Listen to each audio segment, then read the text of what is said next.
Let's do it! MainMan. MainMan. MainMan. MainMan. MainMan. I was once described as the manager, the mentor, and the visionary who went to the theatre with an unfocused dilettante and raised the curtain on a superstar.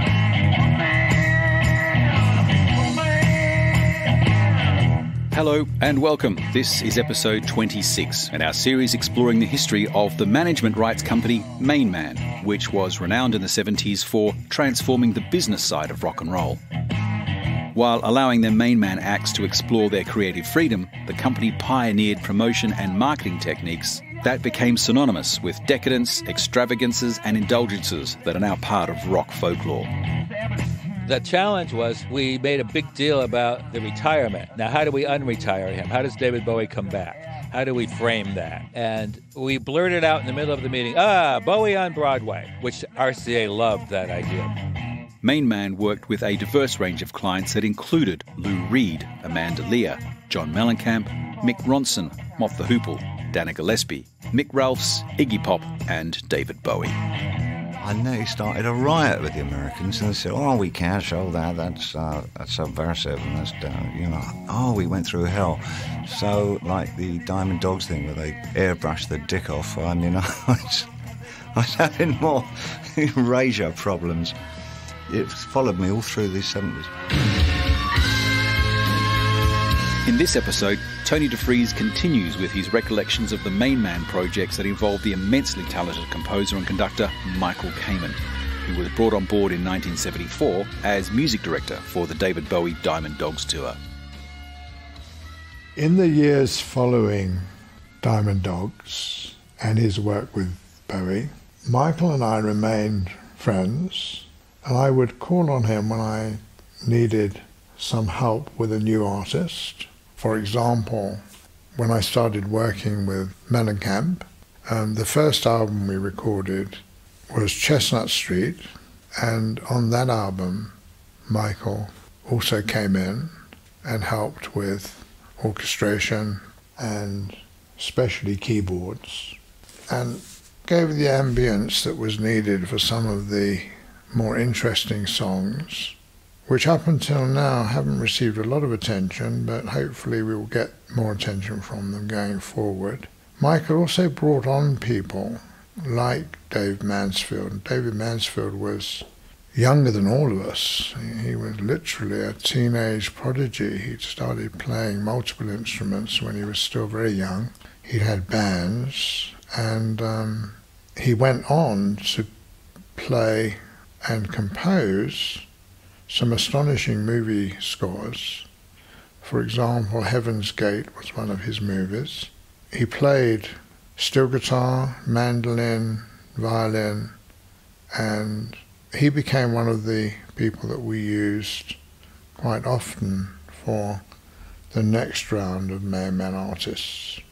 Michael's career took on a trajectory of performing with many different bands, composing some astonishing movie scores.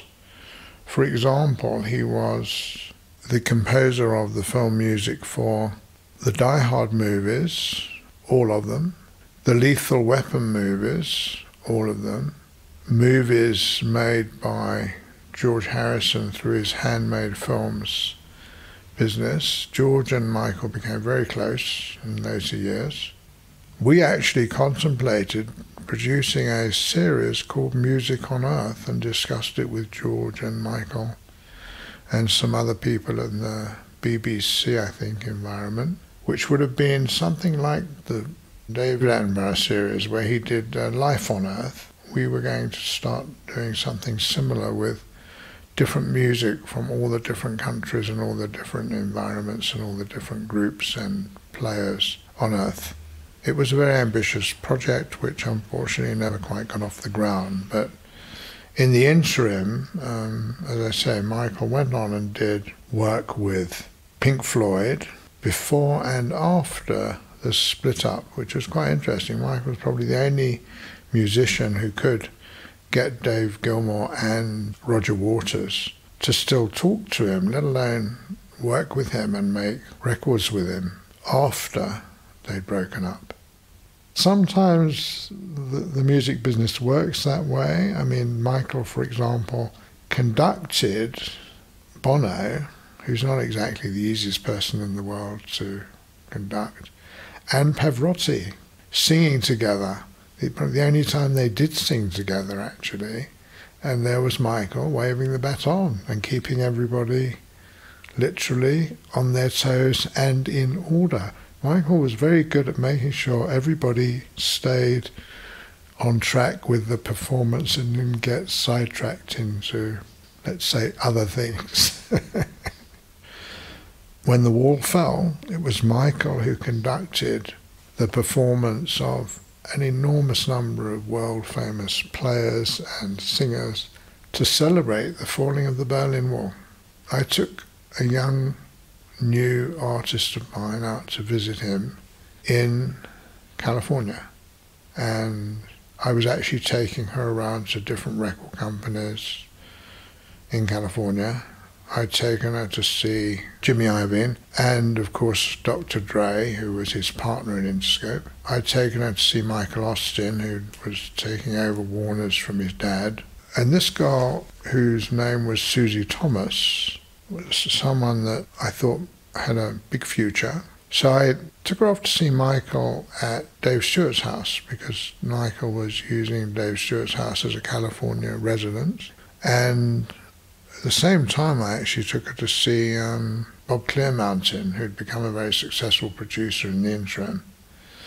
But we went to see Michael, and he was very happy to see us.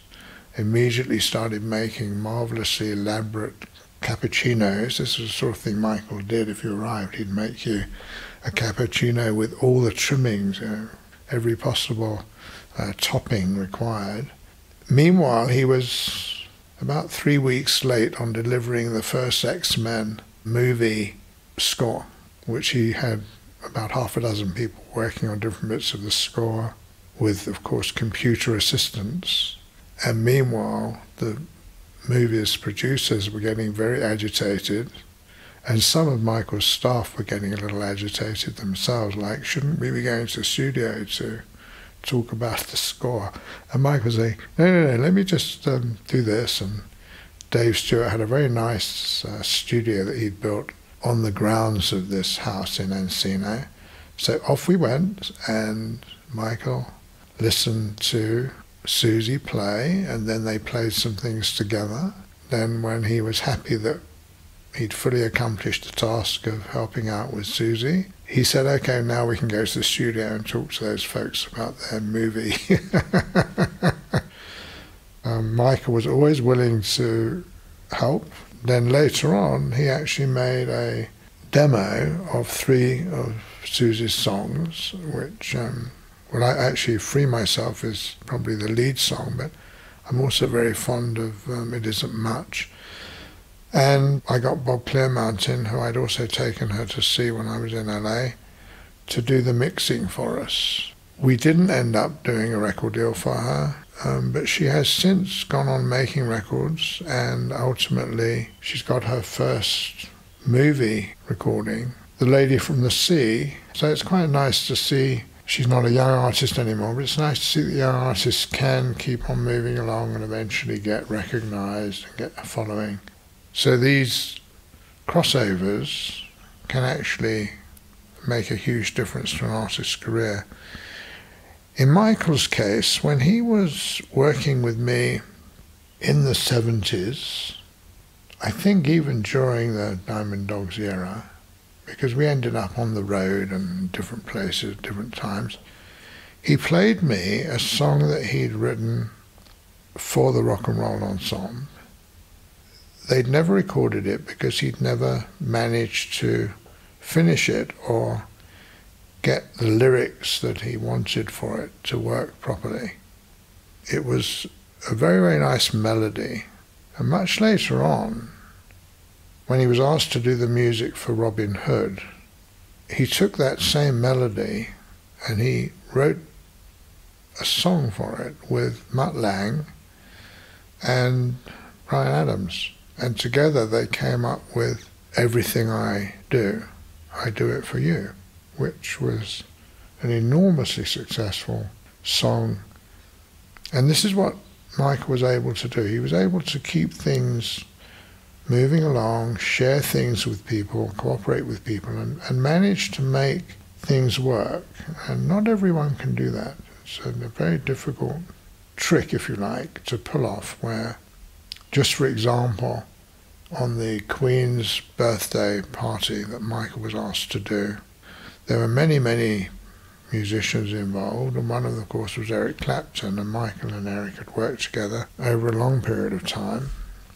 Michael was working out the program for this spectacular event, which obviously would get lots of coverage and had lots of people performing, and in order to make it work, he needed to recover 8 minutes or so that it would fit into the time frame and still give all the performers a chance to perform. He couldn't ask any performer to drop out, because nobody wants to drop out of something you've been invited to by the Queen, after all. So he had a problem. It turns out that I saw him in London just before this thing was supposed to go on, and he told me the story of how he managed to solve the problem. He decided to cut 8 minutes off of the Clapton solo in Layla, but he couldn't find any of the other musicians who were willing to ask Eric if he'd give up 8 minutes of the solo, because everybody was wary of suggesting such a thing, which is almost akin in musical terms to some kind of heresy. So Michael had to ask Eric, explain the problem, and say, would you mind if we just took 8 minutes off of the solo? And Eric said, of course not. It's just a repeat of what I've been playing all along, after all. So sometimes the easiest way to solve a problem is just to present the problem to the person who it most concerns and ask them if it's a problem. It turns out for Eric it wasn't a problem. He's been playing the song for so long that he doesn't mind whether it's longer or shorter. It is, after all, as in many cases, it's the same refrain. So after Diamond Dogs had gone by, Michael and I remained friends. Sandra and Michael were living in New York, and so were we. And in September of 1975, on the very same day that I was born, the 3rd of September, Michael and Sandra had a little girl of their own called Sasha, and a month or two later, actually on the 23rd of November, Thanksgiving Day of the same year, whilst we were on tour with Dylan and a bunch of other folk, that's myself and Melanie, we had our own little girl, Fleur. So now the two families of Kamen and Defries had a baby girl apiece. And as they got older and they became very firm friends, which they still are today, Michael and I began to take a Sunday outing, and we would swap the girls. Literally, I'd take over Sasha and Michael would take over Fleur, and off we'd go to a museum or a park or some thing that would interest the girls, or we hoped would interest the girls. And we'd be alternative dads for the day, if you like. We went on doing this for quite a few years, actually, as they got older, and they still were doing what they were doing. And of course, Michael had another little girl called Zoe. We stayed close with the family, and after Melanie died, very sadly, we still remained close, as did Fleur. So in the 1980s, I met this wonderful girl from South Africa, and we decided to get married, and we wanted it to be a fairly small wedding, so we didn't invite that many people, but amongst the guests were Michael, Sandra, Sasha, and Zoe. And of course, Marlene and I were there, since we had to be. Marsha Hunt was there. Now, Michael was always very friendly, and across the board, whether it was Bruce Willis or Roger Waters or George, he was very friendly. And on this particular occasion, he had recently met through, I guess through Sasha and Fleur, or Sasha and/or Fleur, someone called John Privet. Now, John Privet had a little girl who was similar age to Fleur, called Prue. Now, here's a peculiar thing that happened. We've rented a house in London so that we can put up various people from the family, and we've imported them from South Africa for the wedding, and we've got the mum and the dad and with sisters and even a grandma, I think. Prue comes to stay at our house in somewhere, it's like Notting Hill, I think it was, for a few days before the wedding, because Fleur's there and Fleur wants a friend. And then, perhaps a day or two before the wedding, Prue's dad comes to pick her up. But when I open the front door to greet him, and he sees me and I see him, we recognise two teenagers who once stood face to face in a South London garage by a place called the Elephant and Castle, named for a famous pub, actually. And this is a garage that my brother and I, who were still both in our teens, had just opened. It was on the site of what used to be a garage that was opened by my father much earlier, and we were opening it now because we wanted to do something that would remember him. And we were approached on the first day of opening our garage by a 13-year-old who actually was John Privet, Prue's dad, who told us that if we wanted to run a garage there, we had to pay him off, since this was, as he put it, his manor. In South London terms, your manor means a place that you can control, going back to a more honest representation of a manor house. But it's your bit of turf, and anyone doing business there has to pay you. And we said, well, sorry, but we don't do that, and we're not willing to do that. And so John said, well, I'll have to bring my friend round. I said, well, bring your friend round and we'll bring our friend round. And so we duly both did. He brought Biffo, a large lad, also a teenager,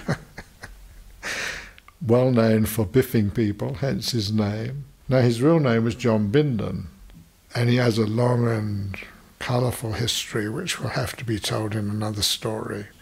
He's the only man I personally know who ever got away with murder, so that's another story. But in the meantime, imagine the surprise and shock for both of us meeting on the steps of a very nice house, what John would have called a real fancy manor, in Notting Hill, which was also a real fancy place, and realising that we've both come a long way. John Privet was a gangster. He was a gangster from an early age, as was Biffo. Both South London lads. Biffo decidedly violent, although a very big man with a very fast move. He could move very, very fast.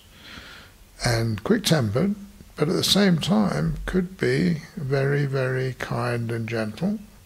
Just depends. Short fuse. Privet, on the other hand, who was known as the Hedge for obvious reasons, first of all because his name was Privet, but second of all because he was very good at finding things. So after we'd exchanged memories and realised that we both had daughters who'd been at school together for a while without either of us realising it, because you never bothered to ask people's names in these circumstances when somebody's threatening you with extortion. There's no point asking them what their name is there? So we didn't. Now we recognised him as being him and me as being me, and I said, oh, you know what, John, I've hired your old friend, not now but in the past, to do security for us. Oh, he said, well, Biffo's still Biffo, he hadn't changed much. And this is, by the way, the same Biffo and Bindon that appears in Dana Gillespie's recently published marvellous book. And he was Dana's boyfriend before he was her bodyguard. He became her bodyguard later on through me. But early on, when he first met her, when she first met him, he was. And later on, she stayed friends with him all his life. She introduced him to Princess Margaret. That's definitely another story. So Privet then tells me that he's met my friend Kamen and he's got him some gear. I said, John, you can't start selling stuff that's fallen off the truck to people like Michael Kamen. He's respectable and I don't want you to get him into trouble. So just tread carefully around that particular opportunity. John's specialty was selling you things that had fallen off the truck, hence his name, the Hedge. And his other specialty was popping off to Germany to pick up a Porsche and bringing it home and selling it. He was very fond of Porsches, very knowledgeable about cars, would often drive it from wherever he found it. Let's say it was Stuttgart, where the Porsche factory was, across Germany to get it onto the ferry, so he'd have to drive across Germany and France. And if he was stopped along the way, he'd say, well, whoever he was stopped by, first of all, he would never speak any language but English and with a heavy Cockney accent. And he'd protest that he was driving the car for someone who'd asked him to bring it back for repairs to Germany and then bring it back to England. And he'd have all the bits of paper that he needed to establish that. What he was really doing actually was stealing the car and driving it back to England so he could sell it. So by this time I was hoping he was honest, or at least honest enough to invite to the wedding. And we duly invited him and Elaine. John and Michael, who'd already met through Sasha and Fleur and Prue, and Michael had already found John to be a very agreeable character, which of course John could be when he needed to be, and he often was. Anyway, we've lost a lot of those people since then, but that also happens. So anyway, moving on with the Diamond Dogs story.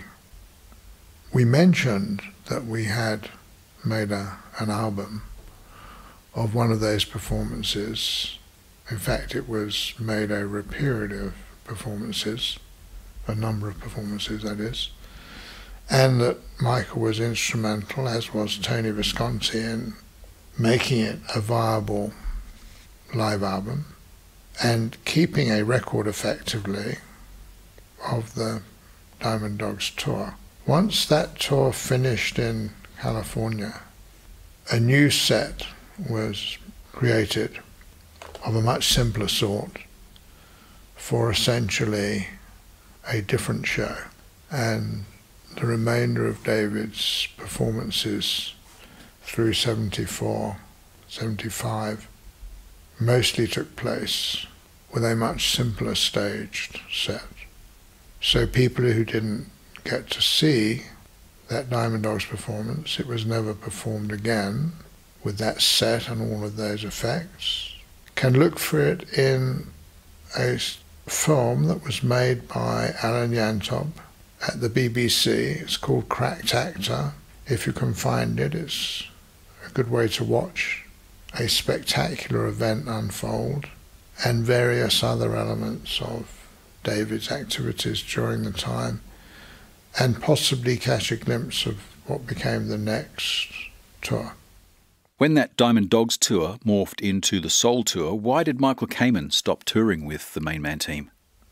Well, I think two things happened. First of all, probably Michael had a ongoing set of things, because Michael worked with an enormous number of performers. Just to mention some of them, he was working with Pink Floyd, as I mentioned before. He was working with Metallica, with Eric, with Queen, Who Wants to Live Forever, with Roger Daltrey, Aerosmith, Tom Petty, Bon Jovi, Brian Ferry, Eurythmics, Rush, Def Leppard, Herbie Hancock, Tim Curry, Coldplay later, Bryan Adams. But you can see there are a lot of people in there that he probably had to go and take care of some production or musical performance or related issue with. So in that case, I suspect that if Diamond Dogs was no longer a full-scale musical event, which it wasn't, because when David essentially abandoned, he started doing what was largely a singer-performer styled set, where he wasn't having any kind of mechanical events on stage, where he really had a smaller, tighter band, and he didn't need that level of composition, control, or effective support of the band. The band became featuring many of the same people. I think Earl Slick stayed on, I think Garson stayed on, a lot of the same people stayed on that latter different portion. But because it was literally a different show with a different set list and a much reduced set of performers, it no longer needed someone with Michael's skill set. And so he went on and did many, many other things, including, I suspect, the first of the movies, because some of his movies were more obscure and earlier than the ones we've talked about. I think the answer is that is why he wasn't really more engaged, because he had an awful lot of offers coming his way, and he took them. So were you disappointed that the Diamond Dogs tour in its original format didn't go on and include the rest of the world? Was that your original plan?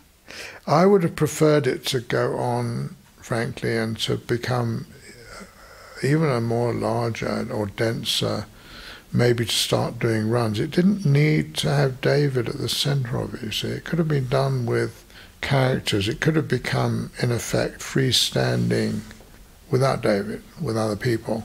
But it wasn't really the moment to do that, because apart from everything else, David had lost interest in playing the part, and that was one of the issues with David. He didn't have a long attention span. He didn't want to be trapped in a part. I knew that from him from the beginning. I knew that that would be an issue.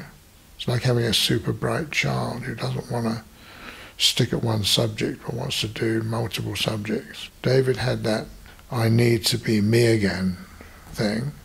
And of course he was still in and coming to another phase of his addiction. And he was, as that tour wound on, became the Thin White Duke. The Thin White Duke was obviously somebody who was operating with a lot of narcotic input, and ultimately led to David and I parting company in the following year, 75, as a working team. So we wouldn't ever again sit down together in a hotel room and sketch out a Diamond Dogs play, which is a shame. And because David didn't ever really get another person to do that with him, he lost that ability to actually get outside of himself and become somebody else. Was it similar then to the demise of Ziggy? He just saw it as like, that's it, game over, time to do something else now. It was essentially, I don't want to do it anymore, yeah. And it could have been, I don't want to do it anymore, but I don't mind keeping the property and using the property to let somebody else do it, which would have been a better idea. But I think he saw it as a trap, that he would have to keep on getting on that bridge and singing as it went down or up, getting into that globe and reaching out to the audience. It's what most performers do. I mean, you take someone like Ariana Grande, she just keeps on doing what she does, and she does it better every time. David wanted not to have to do that. Essentially, he didn't want to be Mick Jagger, I suppose. Can't really blame him in a way. Tony Defries explaining how and why the Diamond Dogs tour never journeyed further than the US in December 1974. And how the very talented Michael Kamen began his career as an internationally respected music director and composer on that tour with David. There are some great pieces of memorabilia from this period in rock history that are part of an ever-growing archive of MainMan documents. including Polaroids, contracts, articles, telexes, letters and production notes, a lot of them never seen before, that we're adding to the MainMan label website each week. It's a really fascinating record of a very exciting period in rock history. It's at mainmanlabel.com. And on the website, you can also check out the other episodes in the MainMan series. I'm Des Shaw, and this is a Zinc Media MM Tech production. Thanks for listening.